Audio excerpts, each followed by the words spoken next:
I'm going to go ahead and use a cliche phrase I'm sure you've heard a million times before. Lighting is everything. I'm sorry to have to reiterate, but it's just the simplest, most truest truth of all the truths that have ever truthed. If you have poor light quality, then your video is going to look like garbage. I'm just saying. And when your video looks like garbage, unless it's intentional, and it's pretty clear that it's intentional, then it's going to turn potential clients off in a pretty big way. Now, what kind of videos am I talking here? I'm referring mostly to talking head interview style videos, the one where it's a person on screen speaking and they're doing it inside. The best kind of light that you can get is natural light, and there's going to be a few instances where using it is just simply impossible. Those two instances are going to be if you don't have access to a window for obvious reasons, as well as if it's variable sun and cloud kind of lighting outside for a plethora of reasons. If you can picture it, you're filming yourself in front of a big window, it's a nice look, and the clouds outside are keeping the light soft on your face, and out of nowhere the sun peeks its face out from behind those suckers and blinds both you and the camera.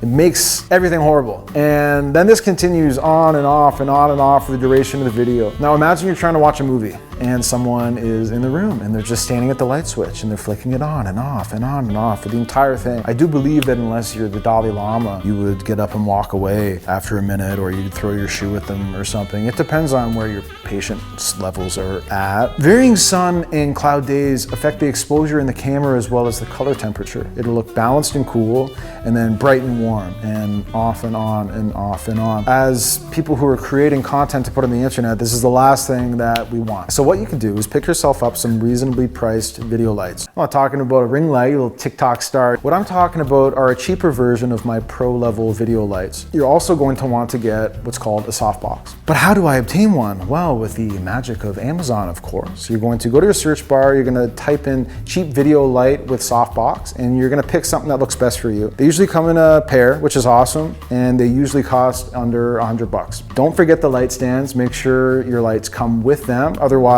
make sure to add them to your order. So you've acquired the lights, they've come in the mail, and you're ready to go. But now what? Well, I'm going to walk you through what's called a 2-point lighting setup, which we actually have happening right here. Some people call it loop lighting, or maybe something else that I've never heard of before. Lighting is one of those funny things where everyone has different names for everything. I'm gonna go ahead and use the terms that I've always used, and you can correct me if you wish.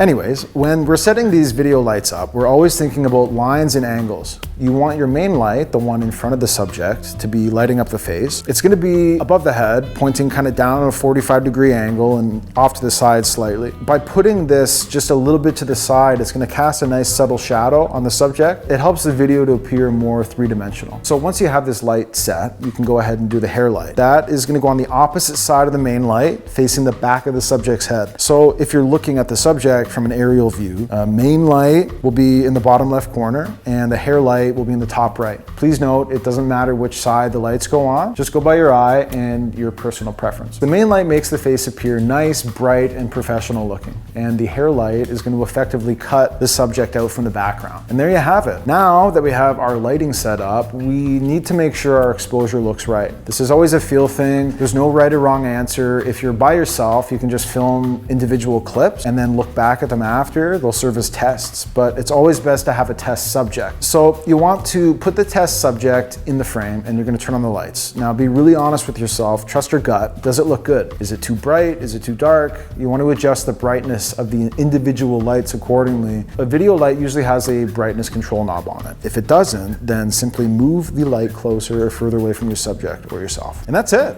By investing in some relatively cheap lighting solutions, you can really take the videos for your business to the next level. Other than sound, lighting is one of the best ways that you can really give your content more of a pro level flair.